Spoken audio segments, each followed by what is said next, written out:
ഈ സീരിയൽ ശരിക്കും പറഞ്ഞാൽ കുറച്ച് നാൾ മുന്നേ വരേണ്ടതായിരുന്നു. നമ്മൾ ഷൂട്ട് തുടങ്ങിയിട്ട് കുറച്ചധികം നാളായി.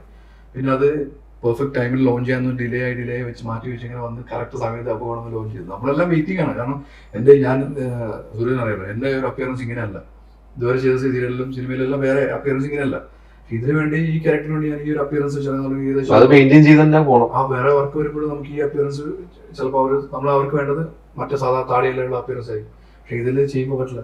അങ്ങനെ ഞാൻ ഇതിനു വേണ്ടി വേറെ കുറെ വർക്കുകൾ ഒഴിവാക്കിയിട്ടുണ്ട്. കാരണം അത്രയും ഒരു ഇതിനു മുമ്പ് സിനിമകൾ അഭിനയിച്ചിട്ടുണ്ട്. നമുക്ക് ആ സിനിമയെ കുറിച്ച് പറയാം. അപ്പൊ സീരിയലിൽ തന്നെ തൂവൽ സ്പർശം, ഏഷ്യാനെറ്റിലെ തൂവൽ സ്പർശം എനിക്ക് തോന്നുന്നു ഒരു കുറെ കാലം അത് ഭയങ്കര ഹിറ്റ് ആയിട്ട് പോയി. എനിക്ക് തോന്നുന്നു ആ തൂവൽ സ്പർശമാണ് ശരിക്കും മിനി സ്ക്രീൻ പ്രേക്ഷകർക്ക് വിവേക് മേനോ അല്ലെ ക്യാരക്ടർ, അത് ഭയങ്കര ഹിറ്റ് ആയിരുന്നു. അതിന് പോസിറ്റീവായിട്ട് ഒന്നും നെഗറ്റീവ് ഒക്കെ ആയിരുന്ന ക്യാരക്ടർ. അത് കഴിഞ്ഞ് പിന്നെ മനോരമയിൽ ചെയ്തു. ഇപ്പൊ വീണ്ടും ഏഷ്യാനെറ്റിൽ തന്നെ വരണം.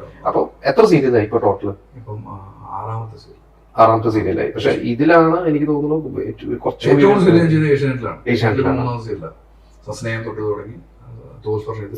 ഇത് ഞാൻ പറഞ്ഞില്ല, ഇത് ഇപ്പൊ വരുന്ന സീരിയലിന്റെ ഒരു സീരിയലിന്റെ പാറ്റേണിലും അല്ല, സീരിയലിന്റെ ഫോർമാറ്റേ അല്ല.